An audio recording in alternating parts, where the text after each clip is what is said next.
Étienne Côte d'Ivoire Abidjan Cocody. Ce message fait suite à ceux des 06, 20, 22 février et celui du 6 mars 2015. Message de Marie Mère de la Charité chrétienne. Du vendredi 13 mars 2015. Mes chers petits, allez proclamer partout autour de vous que, vous êtes tous mes enfants, mon cœur de mère ne fait pas de distinction, celui qui prie Dieu me prie aussi sans le savoir, car à ses côtés je suis toujours. Depuis quelque temps, certains ont peur de mes messages.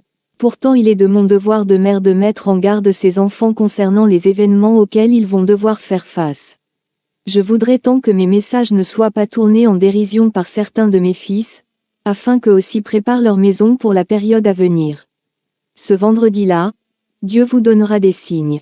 Il vous fera comprendre que le moment est venu pour lui de frapper afin que vous ayez le temps de rentrer dans vos maisons. Le ciel s'obscurcira et le soleil changera de couleur. Aussi, quand vous constaterez cela, il vous faudra rentrer chez vous au plus vite. Si en chemin, vous rencontrez des hommes sans maison, accueillez-les chez vous et ensuite fermez vos portes et vos fenêtres.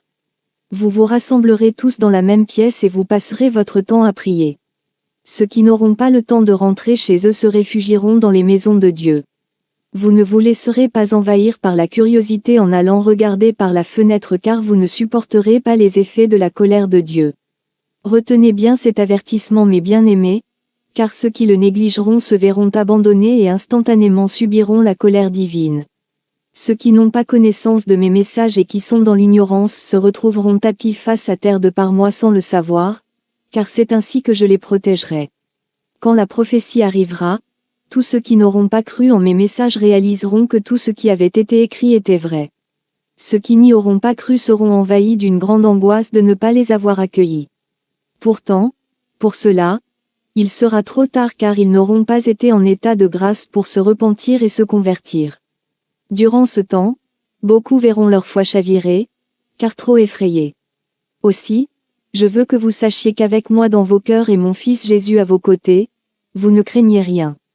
Durant ce temps, vous devrez sans cesse prier pour vous, mais aussi pour aider tous ceux qui ne savent pas prier, vous devez prier pour tous ceux qui ne connaissent pas les saintes Écritures. Je ne suis pas venu vous faire peur avec mes messages, je suis venu juste vous avertir des événements à venir. Je ne suis pas, comme certains aiment le dire, une mère qui apporte la division, je suis tout simplement une mère soucieuse de l'avenir de ses enfants. Que tous ceux qui disent que je fais de la politique ou que je suis venu pour diviser l'Église de mon Fils, que cela reprenne mes messages un par un et les lisent en profondeur. Ainsi, ils verront qu'ils s'adressent à la nation tout entière. Je vous demande de prendre mes écrits très au sérieux. Merci d'être venu à ma rencontre ce soir. La mère du peuple noir.